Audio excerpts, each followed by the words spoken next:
దేవునికి వందనాలు స్తోత్రం కలుగునుగాక. ఉపవాస ప్రార్థన రెండవ రోజు దేవుని సభకు కూడి వచ్చి వాక్యం విన్నారు. కన్నా గురించి విన్నారు, యోన గురించి విన్నారు, శతాధిపతి గురించి విన్నారు. స్తోత్రం. ఈరోజు దానికి సంబంధించిన కొన్ని మాట చెప్పి వెంటనే ముగించడానికి కోరుతున్నారు. మొదటి తిమోథెయుసు పత్రిక 2వ అధ్యాయము 1 నుండి 4 వరకు. మనము సంపూర్ణ భక్తియు మాన్యతయు కలిగి నెమ్మదిగాను సుఖముగాను బ్రతుకు నిమిత్తము అన్నిటికంటే ముఖ్యముగా మనుష్యులందరి కొరకును రాజుల కొరకును అధికారులందరి కొరకును విజ్ఞాపనములను ప్రార్థనలను యాచనలను కృతజ్ఞతా స్థుతులను చేయవలనని హెచ్చరించుచున్నాను. మొదటి తిమోథెయుసు పత్రిక 2 తిమోథెయుసు పత్రిక కీర్తన రాసిన పుస్తకం. ఈ 3 పుస్తకము పాస్టర్ వరకు రాజబడింది. ఎవరి వరకు అండి? విశ్వాసి వరకు కాదు. పాస్టర్ జీవించాలి, పాస్టర్ ఎలాగ నడవాలి, దానికి సంబంధించిన విషయంలో రాయబడేది. కానీ దాని మధ్యలో మనకు ప్రార్థన విషయములు ఇక్కడ ఈ మొదటి తిమోథెయుసు 2వ అధ్యాయము 1 నుండి 4 వరకు చదవనప్పుడు దాని రాయబడిందండి. ఈ తిమోథెయుసు పుస్తకము 1వ అధ్యాయము దాని 15వ వాక్యం చదివితే అక్కడ యేసుక్రీస్తు పాపులకి రక్షించడానికి అప్పుడు మొదటి గది ఏమంటే ప్రవేశన చేయవలసిన గది. ప్రవేశం ఒక ఇంటికి వచ్చినప్పుడు ఫస్ట్ ప్రవేశించిన ఒక గది ఉంది కదా, ఆ గది అంటే యేసుక్రీస్తు. అర్థమైంది? ఒక విశ్వాసి ప్రవేశించడానికి ఉన్న గది యేసుక్రీస్తువే. స్తోత్రం. 2వ గది యేసుక్రీస్తులు ప్రవేశించిన వాడు. 2వ గది తిమోథెయుసు పత్రిక 2వ అధ్యాయములో రాయన ప్రార్థన గది. నేను చెప్పిన అర్థమైందా? యేసయ్యను ప్రవేశించిన ఆ గది నుండి ఇంకా 2వ గదిలోకి వెళ్ళాలి. కొందరికి ఆ గది బాకీ అన్ని గది ఉంది. అన్ని గదిలో ఉన్నారు కానీ ప్రార్థన అంటే చక్కగా ఇల్లు కట్టినప్పుడు ఒక ప్రార్థన గది కూడా కట్టండి. నేను చెప్పిన నీకు అర్థమైంది?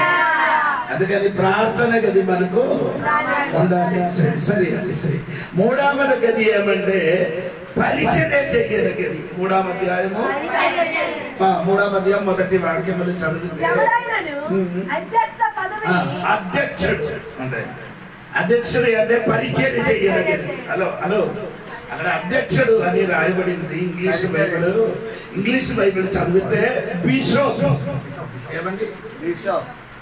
ఒకసారి కేజీబీ బైబిల్ చదివితే అక్కడ రాయబడింది అండి, అధ్యక్షుడు ఎవరండి? సంఘ కాపారి బిషప్. ఎంతమందికి అర్థమైందని నాకు తెలియదు. కొందరు ఏం చేశారు, బిషప్ గా నన్ను అభిషేకించిన పోడా. బైబిల్ నీకు తెలియదు. సంఘ కాపారియే ఇంకా ఏం చేయడానికి అక్కర్లేదు. సంఘం నీకుంటే నీ బిషప్. అర్థమైన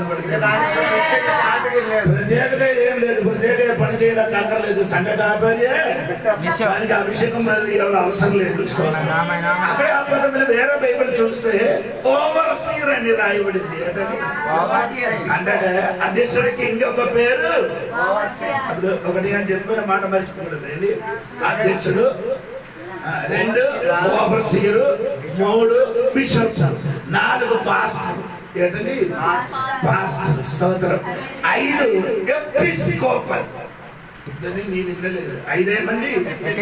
ఇది ఎక్కువ వాడబడిన వాడు ఎవరంటే ఆర్సీబులున్న ఫాదరే వాడుతున్నారు. అంటే ఎంతకు స్తోత్రం. ఎందుకు రాజగారు చెప్పారంటే మీరు అర్థం తెలుసుకో. దేవుని రవరంట నీ పదము పాస్టర్కి పిలవబడిన కాదు. రవరంట అని పదము పాస్టర్కి పిలవబడిన కాదు, దేవునికి పిలవబడిన. రవరంట అని పదము ఎవరికి పిలవబడిందండి?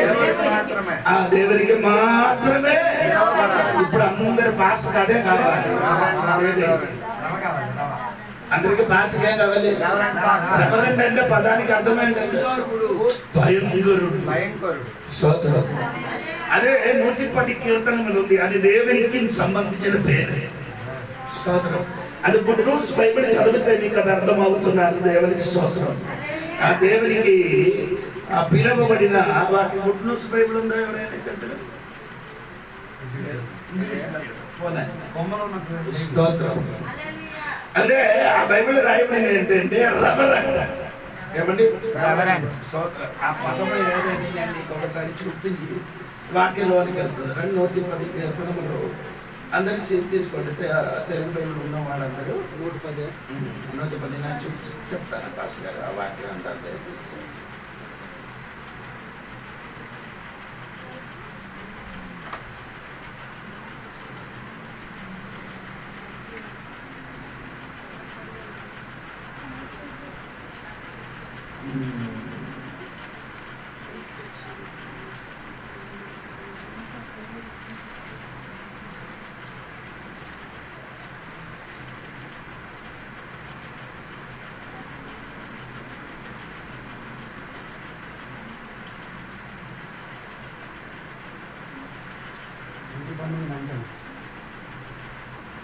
ఐదవ వాక్యం అది కాదు కదా. 5 వాక్యాలు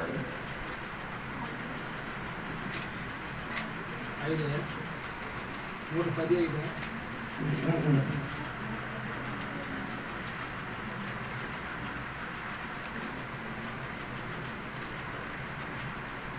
నేను తర్వాత చూసి చెప్తానండి. దేవునికి స్తోత్రం. సమయం పోతుంది. అప్పుడు దైవదాసకు పిలవబడిన మాట ఏమండి? రెవరెండ్ అంటే అధ్యక్షుడు. అధ్యక్షుడు అనే పదానికి 111:9. చదవండి. నోటి ఆయన తన ప్రజలకు విమోచనము కలుగజేయువాడు, తన నిబంధన ఆయన నిత్యముగా ఉండ నిర్ణయించువాడు, ఆయన నామం పరిశుద్ధమైనది, పూజింపదగినది. అది ఆ పదం గుడ్ న్యూస్ బైబిల్ చదివితే రెవరెండ్ అనే పదము ఉందా? దేవునికి స్తోత్రం. హల్లెలూయా చెప్పండి. Holy and reverend is and holy and reverend is a name. యేసయ్య దేవుడి నామం ఏంటి? హోలీ అంటే హలో. అందుకని నీ పేరు పాస్టర్ రాయకూడదండి. నీ భయంకరుడు కాదు, భయంకరుడు వాడు దేవుడే. నిన్ను పాస్టర్ అని పిలవచ్చు, ఎపిస్కోప్ అని పిలవచ్చు, అధ్యక్షుడు అని పిలవచ్చు, బిషప్ అని పిలవచ్చు. స్తోత్రం. రెవరెండ్ అని పిలవకూడదండి. దేవునికి అప్పుడు 3వ అధ్యాయములో ఏమండి? పరిచర్య చేసినది. 4వ అధ్యాయములకు వచ్చినప్పుడు ఏమంటే 4వ అధ్యాయము 6వ వాక్యం కిందకి చదివితే ప్రసంగము.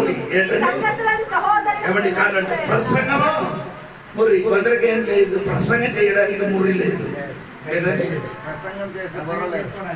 ప్రసంగం చేయడానికి గది ఉండాలి. గది బుర్ర కాదు, గది.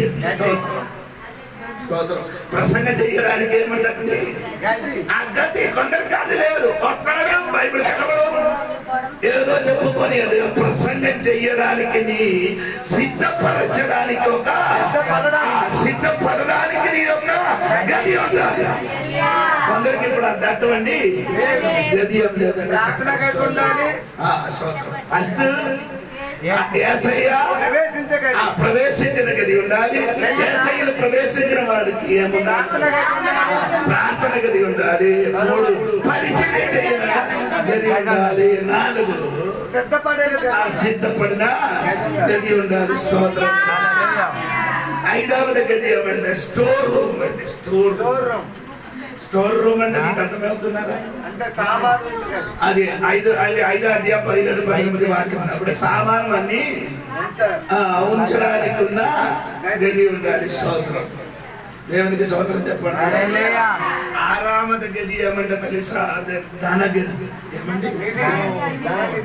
ధనము. స్తోత్రం. గది డబ్బులు ఉంచిన గది. అది ఎలాగ ఉంచారంటే కరెక్ట్ అక్కడ ఉంది. చెప్పడానికి సమయం తీసుకోలేదు.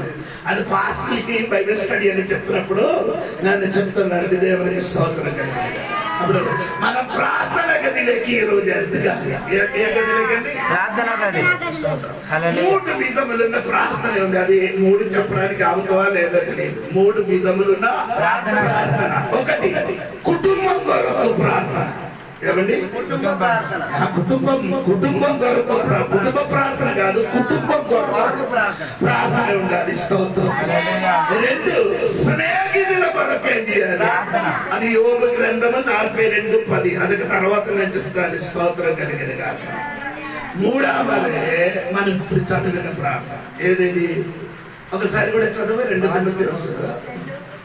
మనము సంపూర్ణ భక్తియు మాన్యతయు కలిగి నెమ్మదిగాను సుఖముగాను బ్రతుకు నిమిత్తము అన్నిటికంటే ముఖ్యముగా మనుషులందరి కొరకును రాజుల కొరకును మనుషులందరి కొరకును రాజుల కొరకు అధికారి కొరకు ప్రార్థన ఏమైనా చెప్పిన మాట మర్చిపోకూడదు. ఒకటి అలాగే కుటుంబం కొరకు. అవును కదా? దేవునికి స్తోత్రం. బైబిల్ తెరవండి. ఆదికాండం 30 అధ్యాయము 30 వాక్యం చదవండి. ఆదికాండం 30 అధ్యాయం 30 వాక్యం చదవండి. నేను రాకమునుపు నీకుండినది కొంచెమే, అయితే అది బహుగా అభివృద్ధి పొందెను.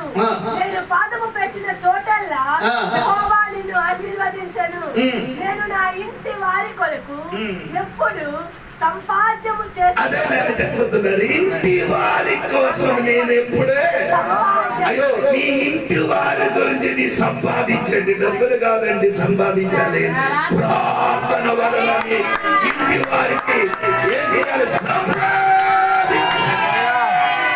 ఈ పగటి సమయంలో ఎంతమంది చెప్తాను, నేను ప్రార్థన వలన నా భర్తకి, నా పిల్లలకి, నా అత్తగారికి, నా చిన్నవారికి, నా తండ్రికి, నే పెన్నికి ప్రార్థన వలన నేనే చేస్తాను.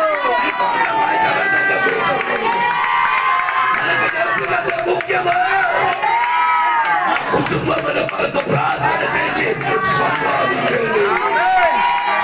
ఈ కాలంలో చాలా మంది విశ్వాసులు అది లేదే.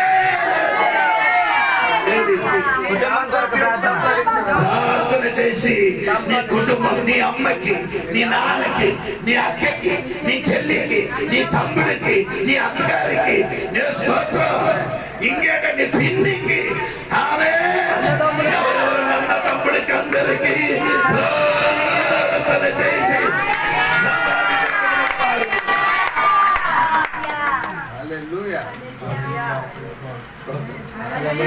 ఇప్పుడు కొంచెం తర్వాత నీకు సరిగా మండుతుంది. స్తోత్రం. ఇదే మొదటి వర్తమానం. 2వదే స్నేహితుల కొరకు. 3వదే మనుషుల కొరకు, రాజుల కొరకు, అధికారుల కొరకు. అదన్నీ చెప్పాలి. బైగా చెప్తే నీ మనసులో ఉండిపోతుంది. స్తోత్రం. అందరికి ప్రార్థన ఎలాగా చెయ్యాలని తెలియలేకపోతున్నారు. ఏంటండి? ప్రార్థనలు ఫస్ట్ నీ పిలవబడాలంటే పరిశుద్ధమైన తండ్రికి పిలిచి చేయాలి. ఏంటండి? అది అందరికి తండ్రికి లేని ప్రార్థన. ఇది తండ్రి లేని ప్రార్థన. తండ్రి పేరు ఏం లేదు. ఏంటంటే దేవుడా కాదండి, పరలోకమైన తండ్రి అని పిలిచి నీ ప్రార్థన చెయ్యాలి. స్తోత్రం కలిగినగా. అందుకే నేను చెప్పిన మాట ఏమనగా, సహోదర దేవునికి స్తోత్రం. అప్పుడు మీరు ఎవరి పాత నిబంధనలు ఎవరు కూడా తండ్రికి పిలిచి ప్రార్థన చేస్తారు. ఎవరు చెప్పారు? అబ్రహాము దేవుడా, దేవుడా. వారు ప్రార్థన చేసినది ఎవరి? వేరు ఒక్క మనుషులు పేరు బట్టి ప్రార్థన చేసింది. మనం వేరే ఒక్క మనుషులు పేరు బట్టి ప్రార్థన చేయలేదు. డైరెక్ట్ గా తండ్రి. మరియకి కూడా ప్రార్థన చేయలేదు. మరియా మరియా అని పరిశుద్ధార మరియా అలాంటి ప్రార్థన చేయకూడదు. మరియారు మరియా మామూలు ఒక సాధారణ మనిషి. సైకి గర్భము. రాజేష్ ఈ వాక్యం అని చెప్పిన తర్వాత రాజేష్ గారికి అన్నం పెడుతుంది. పట్టుదల అనుకున్నాను.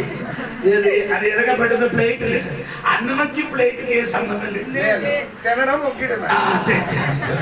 మరి సంబంధం లేదండి. అందరం 9 నెల 15 రోజుల వరకు తర్వాత ఏసయ్య ఎప్పుడు కూడా అమ్మా అని పిలువడాన్ని తెలిగినది. ఏం పిలిచారు? అమ్మా అది కాదండి. ఏసయ్య స్త్రీ. ఏసయ్యగా పిలిచారు స్త్రీ అని అమ్మాని పిలవలేదు. తెలుగులోకి భాషాంతరం చేసినప్పుడు అమ్మా అని పిలిచేది. స్తోత్రం. అంటే స్పష్ట బాబు ఏసయ్య ఎలాగ పిలిచారు? స్త్రీ నీకు నాకు సంబంధం ఏంటంటే యోహాను సువార్త 2వ అధ్యాయం అండి. ఏసయ్య దగ్గరికి వెళ్ళారు. ద్రాక్షరసము ఆ కాలాన్ని ఇంటికి ద్రాక్షరసమే ఆగిపోయింది. ఇది చెప్పడానికి ఏసయ్య దగ్గర ఎవరు వెళ్ళారు? అమ్మ వెళ్ళారు. అందుకని చెప్పండి, అందుకని కాథలికులు అందరూ చెబుతున్నారు అమ్మ దగ్గర నుండి నీ ఎక్కడికి వెళ్ళొచ్చు. అమ్మ దగ్గరికి కలిసిన తర్వాత ఎక్కడికి వెళ్ళారు? అలాగే లేదు. ఏసయ్య చెప్పారు నాకు నీకు నా టైం ఇప్పుడు వరకు నేను ఎలాగా వెళ్ళిపోయింది. స్తోత్రం. ఇప్పుడు సొంత కుటుంబంలో ఏం చేయాలి? ప్రార్థన చేసి సంపాదించాలి. స్తోత్రం. స్తోత్రం. యాకోబు ప్రార్థన నేర్చుకుంటే మాకు అర్థమవుతుంది. ఎక్కడ యాకోబు ప్రార్థన? 32వ అధ్యాయము 22 నుండి 27 వరకు చదవాలి. స్తోత్రం. ఆ రాత్రి అతడు లేచి తన 2 భార్యలను, తన 2 దాసిలను, తన 11 మంది పిల్లలను తీసుకొని ఎబ్బేకు రేవు దాటిపోయాను. యాకోబు వారిని తీసుకొని ఆ ఏరు దాటించి తనకు కలిగినదంతయు పంపివేసెను. యాకోబు ఒక్కడు మిగిలిపోయాను. ఒక నరుడు తెల్లవారు వరకు అతనితో పెనుగులాడెను. తాను అతని గెలువకుండుట చూచి తన గూటి మీద అతనిని కొట్టెను. అప్పుడు అతను ఆయన పెనుగులాడుట వల్ల యాకోబు ఒక రాత్రి మొత్తం ఏం చేసేది? ఇలా యాకోబు ప్రార్థన. స్తోత్రం. ఈ ప్రార్థన చేయడం మునుపు ఈయన ఎలాగా ఉన్నారని 32వ అధ్యాయం 6-7 వాక్యం చూడండి. 32వ అధ్యాయం 6-7. యాకోబు నద్దకు తిరిగి వచ్చి మేము నీ సహోదరుడు అయిన యోసాబు నద్దకు వెళ్ళితిమి. అతడు 400 మందితో నిన్ను ఎదుర్కొని వచ్చుచున్నాడని చెప్పగా యాకోబు మిక్కిలి భయపడి ప్రార్థన చేయడం మునుపు యాకోబు ఎటువంటి పరిస్థితి ఉంది? ఈ పగలి కూడా నీ కూడా ప్రార్థనకి కూర్చుని మునుపు భయంతోని ఉన్నారు. యాకోబు ఆనాడు ఎందుకు భయంతోని ఉంటారంటే 400 మనుషులకు పట్టుకొని అన్నయ్య ఎందుకు వస్తున్నారు? ఎందుకు వచ్చిన్నారు అంటే అక్కడ ఉంది ఆ పదం ఉంది ఎదుర్కోవడం. ఎందుకు వచ్చారు? ఎదిరించడానికంటే ఈ పదం విన్నప్పుడు యాకోబు భయపడింది. ఆనాడు చెప్పారు కదా నేను నా తమ్ముడికి ఏం చేశాను? చంపేస్తాను. స్తోత్రం. అప్పుడు ఒంటరిగా చెప్పారు. ఇప్పుడు యాకోబుడు పక్షములు ఎంత ఉంది? యాకోబుడు పక్షములు ఎంతమంది ఉంది? లేదు. యాకోబుడు పక్షములు ఎంతమంది ఉంటే 13 పిల్లలు, 4 భార్య. యాకోబుడు కలిగి 17 మంది. స్తోత్రం. 13, 4, 17. అయితే యాకోబుడు కలిగి 18. వచ్చిన వారు ఎంతమంది? 400 మనుషులు. స్తోత్రం కలిగి హల్లెలూయా చెప్పండి. ఈ పగలి చెప్పండి హల్లెలూయా. ప్రార్థన చెయ్యిన మునుపు యాకోబు భయపడింది. ఈ పగలు నీకు ఉపవాస ప్రార్థన కూర్చున్న నీ జీవితంలో కొన్ని మాటలు నీకు భయపడుతున్నారు.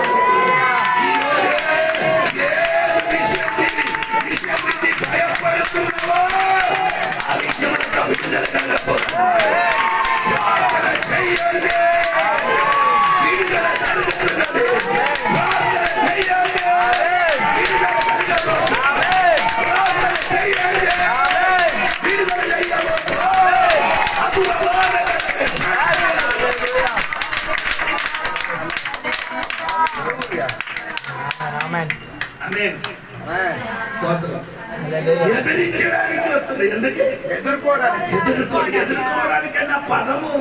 నీ ఆలోచన చిన్నప్పుడు ఏమంటే అయ్యో నన్ను ఇప్పుడు వచ్చి ఏ చేయబోతున్నారు, చంపబోతున్నారు. కాదరా, చంపబడడానికి వచ్చిన వాడు ఇప్పుడు నిన్ను సాగినప్పుడు ఎవరు యాకోబు సాగినప్పుడు ఏం చేశారు?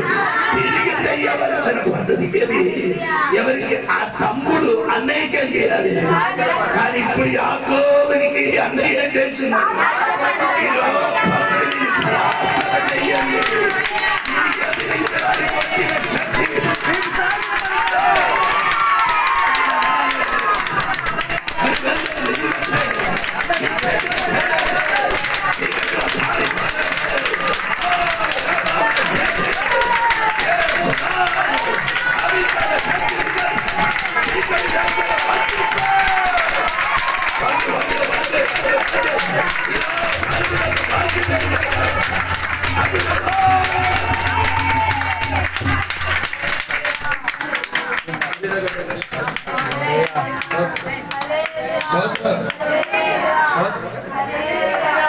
గారి విషయంలోకి నేను కూడా దిగుతాను. ఏ విషయంలో నీ భయపడుతున్నారో ఆ వ్యక్తి నీకు ప్రేమ అవుతుంది. దానికి నీకు చేయాలి.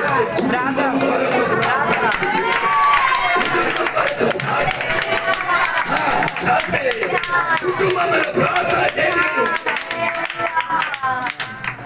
రాత్రి ఇక్కడ నుంచి ప్రార్థన చేసి వెళ్ళినప్పుడు రాత్రి కరెక్ట్ 2 గంటలు అయిపోయిన కాడికి నొప్పి, విపరీతమైన నొప్పి. పడకలేదు, కూర్చోలేదు, పడకలేదు. స్తోత్రం. నేను పాపని పిలిస్తే రమ్మా లేకమ్మా, బ్యాండేజ్ కాడి చిట్టు, అది ఈ కాడికి. స్తోత్రం. ఆమె అది కట్టి కాదు ప్రార్థన చేయడానికి కూడా నాకు బలం లేనట్టుగా అయిపోయింది. స్తోత్రం కలిగి స్తోత్రం. నాకు తెలిసండి స్తోత్రం. ఏ శక్తి అయ్యే నీ నన్ను భయపడడానికి వచ్చారు కదా, నీ నా దగ్గరకు లొంగిపోతా.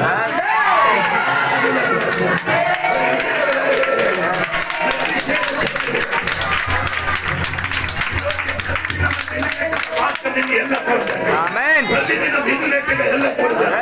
ఈ రోజు కొన్ని శక్తి నీకు నొక్కడం.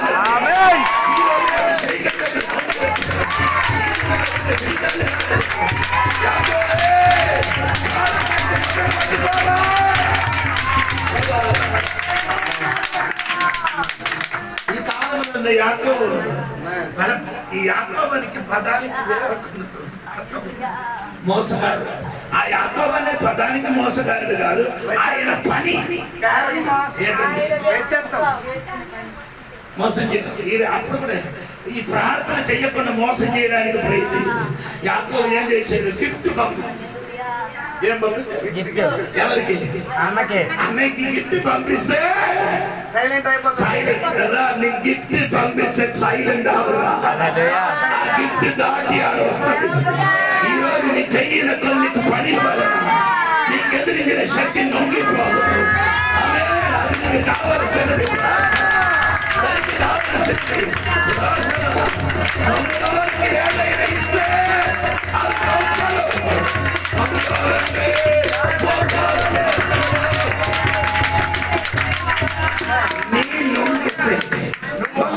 నీ వంగితే వాళ్ళు వంగిస్తారు. నువ్వు వంగితే వాడు లొంగుతాడు. ఈ ఉపవాస ప్రార్థన నీ వంగండి. నీ కుటుంబం కొరకు, నీ భర్త కొరకు,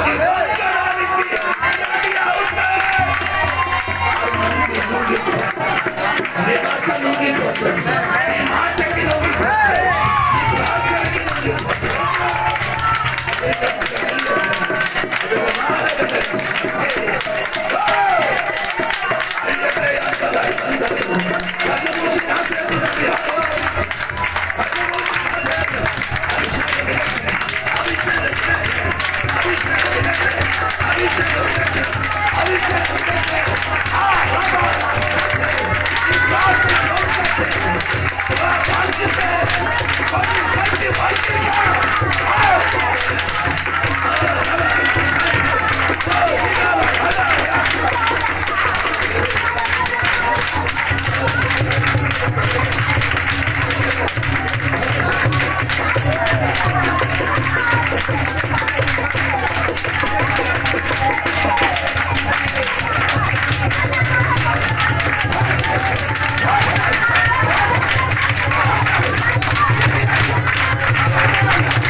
స్తోత్రం.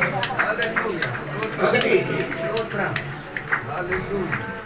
ప్రార్థన చెయ్యని మునుపు యాకోబు ఏమైంది? స్తోత్రం. స్తోత్రం. యేసయ్య తోడుగా సంచరించిన ఈ అయ్యరోస్ ఏమైందండి అంటే మార్కు సువార్త 5వ అధ్యాయము 35-36 వాక్యం చదివితే మీకు అక్కడ తెలుస్తుంది. స్తోత్రం. చదవండి 35-36. ఆయన ఇంకనూ మాట్లాడుచుండగా సమాధి మందిరపు అధికారి ఇంట నుండి కొందరు వచ్చి, నీ కుమార్తె చనిపోయినది, నీవిక బోధకులు ఎందుకు శ్రమ పెట్టు అని యేసు వారు చెప్పిన మాట లక్ష్య పెట్టక భయపడకుము, నమ్మిక మాత్రం ఇప్పుడు ఈ ఐరస్ ఎవరితోడుగా నడుస్తున్నారు? యేసయ్య తోడుగా. అప్పుడు తన కుమార్తె ఏమవుతున్నారు? సీరియస్ అయింది. ఆ సీరియస్ అయినప్పుడే అక్కడికి వెళ్ళింది దేవుడి దగ్గరికి. చావ పరిస్థితులు ఉన్నప్పుడు దేవుడి దగ్గరికి వెళ్ళినప్పుడు ఏమైంది? ఇంటి నుండి ఒక వార్త వచ్చింది. ఏ వార్త? అతను కొన్ని వార్త నీ చెవిని విన్న వార్త, కొన్ని వార్త. యెషయా గ్రంథం 53వ అధ్యాయము మొదటి వాక్యములు మీరు చదివితే స్తోత్రం ఏమండి? స్తోత్రం. మేము తెలియజేసిన సమాచారం అది ఏదో వార్త నీ వినలేరు కదా. నీ కొన్ని వార్త విని ఈ రోజు నీ యేసయ్య సన్నిధిలో కూర్చున్నారు. ఏదో వార్త విని ఏం చేస్తున్నారు? యేసయ్య సన్నిధిలో కూర్చున్నారు. యేసయ్య దగ్గర కూర్చున్నారు. ఏంటి వార్త? నీ కబర్ వచ్చింది, వార్త వచ్చింది. నీ కుమార్తె ఏమైంది? చనిపోయింది. 36వ వాక్యం ఏంటి చెప్పుతున్నారు? ఆ మాట దేవుడు ఏం చేయలేదు. యేసు వారు చెప్పిన మాట లక్ష్య పెట్టక అది నీ కబరు, నీకొచ్చిన కబరు యేసయ్య ఏం చేయదు, లక్ష్య పట్టడు. నీ నా తోడుగా ఉన్నదా? ఆ కబరు నేను లక్ష్య పట్టదు. నా తోడుగా నీ ఉన్నదా? ఆ మాటకి జవాబు యేసయ్య చెప్పారు. నీ భయపడదు. చెప్పిన మాట కొన్ని మాటని విన్నారు, కొన్ని సమాచారం విన్నారు. చెప్పిన సమాచారము, సాతాను చెప్పిన సమాచారము, ఊరు చెప్పిన సమాచారము, ఆ మాటకి దేవుడు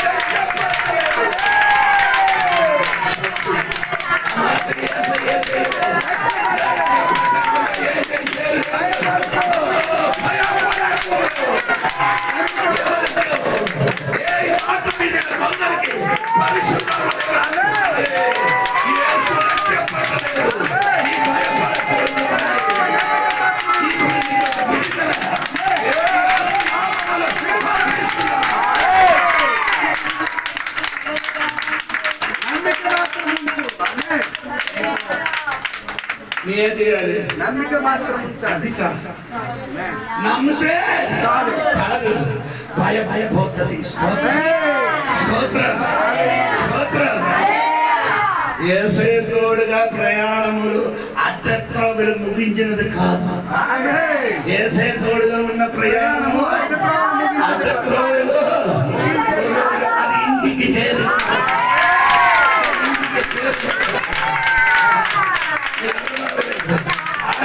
అక్కడ ముగించలేదు. ఆ యాయరోసి ఇంటికి వచ్చారు.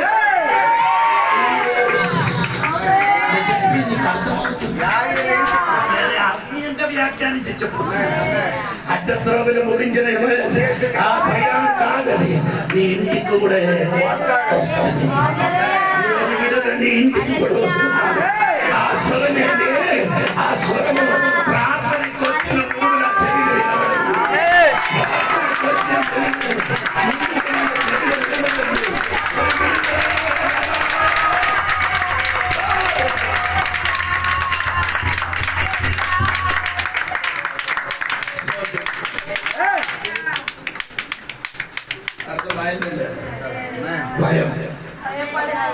భయపడకూడదు.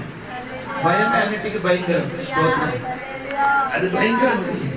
అది భయంకరమైన దేవునికి స్తోత్రం. యేసయ్య ఉంటే భయం ఉండదు. స్తోత్రం. ఇప్పుడు నేను చెప్పబడిన వాక్యం యాకోబు ప్రార్థన చెయ్యడం మనం ఎలాగ ఉంది. రెండు, యాకోబు ప్రార్థన చేయడానికి వెళ్ళిన ఆ విధం ఒకసారి 32వ అధ్యాయం, ఆదికాండం 32వ అధ్యాయం 23వ వాక్యం.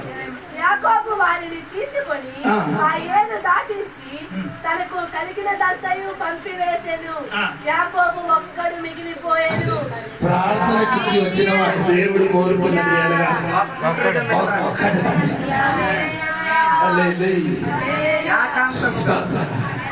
హలో, జీవితం ఒక్కడే, మరణం ఒక్కడే, రక్షణ ఒక్కడే, తీర్పు ఒకటి. నేను చెప్పిన అర్థమవుతుంది. స్తోత్రం స్తోత్రం. జీవితం ఒకటే, రక్షణ ఒకటే, మరణం ఒకటే, తీర్పు స్తోత్రం. ఈ సమస్య అన్ని వచ్చిన దేనికంటే నీ ఒంటరిగా నిలబడి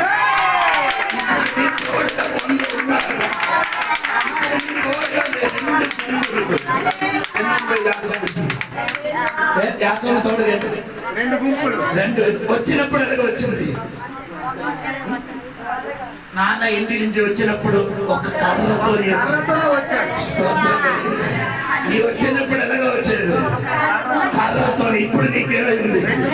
రెండు గుంపులు ఉంది. కానీ వచ్చినప్పుడు ఒంటరిగా వచ్చాడు. అయినా ఇప్పుడు రెండు గుంపులు, ఇప్పుడు మూడు గుంపులు అయింది. దేవుడి సన్నిధికి వచ్చినప్పుడు నీ ఒంటరిగా, దేవుడి సన్నిధికి వచ్చినప్పుడు నీ ఎలాగా రావాలి? ఒంటరిగా రావాలి. నీకున్నదన్నీ ఏది కాదు, కొన్ని విషయంలో ఏది కాదు. అదే నేను గట్టిగా పట్టుకున్నాను. ఈ పని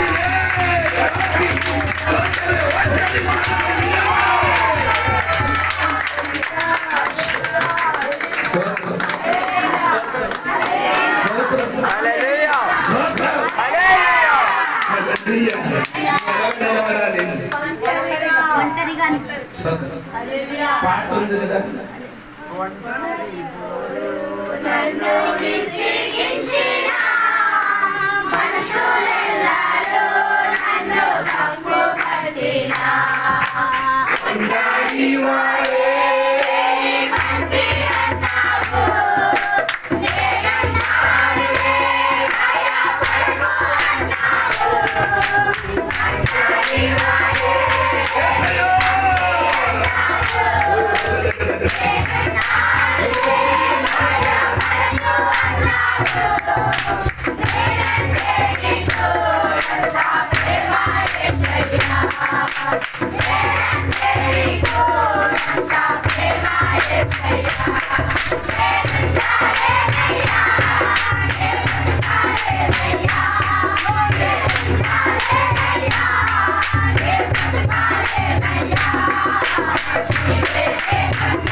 ఒంటరి వాడే ఆ చరణం నన్ను గట్టిగా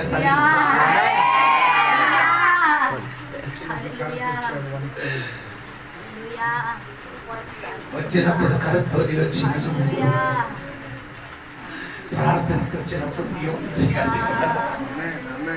అదే దేవుడు కోరుకున్నాడు. వ్యక్తిగత జీవితంలో ఒంటరిగా దేవుడి సన్నిధిలో నిలబడితే అప్పుడు దేవుడు నీకు విడుదల పంపించడానికి సాధ్యం. చాలా రోజులు అయింది నీ ఒంటరిగా దొరకడానికి దేవుడు దొరకలేకపోయింది. నీ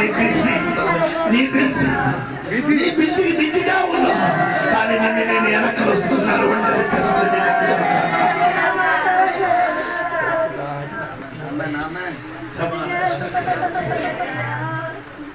ఈ 10 సమయంలో ప్రార్థన దేవుడికి